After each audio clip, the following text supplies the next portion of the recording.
12ویں کا نور دل پہ چھا گیا، آ گئے نبی، آ گئے نبی۔ الحمدللہ وحدہ والصلاة والسلام علی من لا نبی بعدہ، اما بعد فاعوذ باللہ من الشیطان الرجیم، بسم اللہ الرحمن الرحیم۔ ناظرین کرام، اللہ رب العزت نے آپ علیہ السلام کو کثیر کمالات سے نوازا، اور ان کمالات میں ایک کمال آپ علیہ السلام کو اخلاق حسنہ کے بلند مقام پر فائز فرمایا۔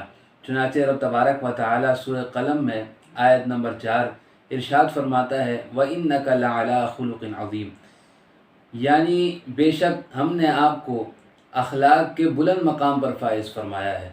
حضرت سعد بن ہشام رضی اللہ تعالیٰ عنہ نے حضرت عائشہ صدیقہ رضی اللہ تعالیٰ عنہ سے سوال کیا کہ آپ علیہ السلام کے اخلاق کیسے تھے۔ حضرت عائشہ صدیقہ رضی اللہ تعالیٰ عنہ نے کیا خوبصورت جواب ارشاد فرمایا۔ آپ فرماتی ہیں کہ کیا تم نے قرآن نہیں پڑھا، کیا آپ نے قرآن کو نہیں پڑھا ہے؟ تو حضرت سعد بن ہشام رضی اللہ تعالیٰ عنہ کہتے ہیں کہ کیوں نہیں، میں نے قرآن پڑھا ہے۔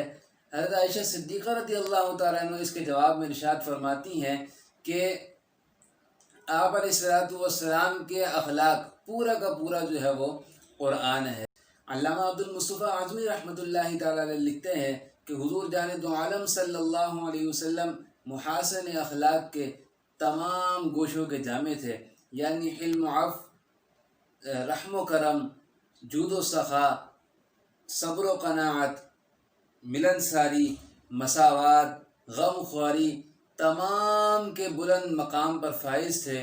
اسی لیے حضرت عائشہ صدیقہ رضی اللہ تعالیٰ عنہ نے ایک ہی جملے میں پوری تصویر کو کھینچ دیا اور فرمایا کان خلقہ القرآن، یعنی تمام تر تعلیمات قرآن کو اپنانا، یہی آپ علیہ السلام کے اخلاق تھے۔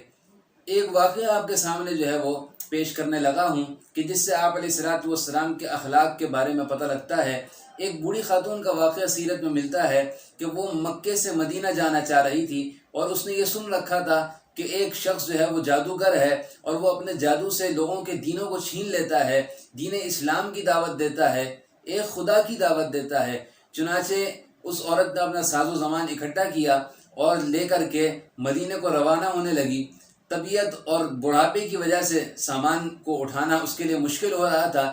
آپ علیہ السلام کا اس طرف سے گزر ہوا، اور آپ علیہ السلام نے اس خاتون کی مدد کرنا شروع کی۔ آپ نے اس خاتون سے کہا کہ میں تمہارا جو ہے وہ ساز و سامان کو اٹھا لوں گا، اور آپ علیہ السلام نے اپنے سر مبارک پر اس کا سامان اٹھایا اور اٹھا کر کے چلنے لگے، یہاں تک کہ سفر چلتے چلتے اس نے کئی باتیں بھی کی، اور کہنے لگی کہ اے بیٹے، اس جادوگر سے تم بھی بچے رہنا، میں بھی جو ہے وہ اسی وجہ سے مدینے جا رہی ہوں، مکے کو میں نے اسی وجہ سے چھوڑا ہے کہ وہ جادوگر میرے باپ داداؤں کے دین پر جو میں چل رہی ہوں اس کو نہ چھین لے، تو اے بیٹے تم بھی اس سے بچے رہنا۔ المختصر یہ کہ آپ علیہ السلام جو ہے وہ خاموش رہے، یہاں تک کہ اس عورت کا مقام آ گیا۔ اس عورت کے سامان کو آپ علیہ السلام نے اس کے حوالے کیا، اور پھر اس عورت نے آپ علیہ السلام کی وہاں پر تعریفیں کرنا شروع کی، اور پھر آخر کار یہ پوچھا کہ اے بیٹے تو نے بڑی جو ہے وہ میری خدمت کی ہے، اپنا نام تو بتاتے جا۔ تو آپ علیہ السلام مسکراتے ہوئے اس خاتون کو اپنا نام بتاتے ہیں اور کہتے ہیں کہ جس جادوگر کا تم سارا راستہ تذکرہ کرتی آئی ہو، وہ محمد، وہ بندہ میں ہی ہوں، اور میں ایک خدا کی دعوت دیتا ہوں۔ آپ علیہ السلام کے اخلاق سے متاثر ہو کر وہ عورت آپ علیہ السلام کے ہاتھ پر اسلام قبول کر لیتی ہے۔ دیکھا آپ نے کہ کس انداز کے اندر اخلاق کے ذریعے سے دین کی دعوت آپ علیہ السلام نے دی، لوگوں کو اپنی طرف قائل کیا۔